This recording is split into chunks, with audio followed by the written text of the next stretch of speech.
آمن الرسول بما أنزل إليه من ربه والمؤمنون كل آمن بالله وملائكته وكتبه ورسله لا نفرق بين أحد من رسله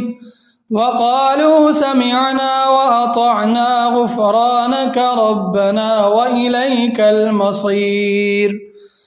لا يكلف الله نفسا إلا وسعها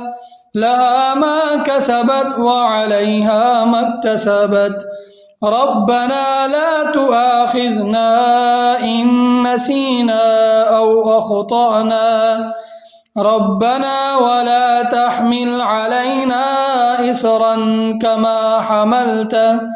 كما حملته على الذين من قبلنا ربنا ولا تحملنا ما لا طاقة لنا به واعف عنا واغفر لنا وارحمنا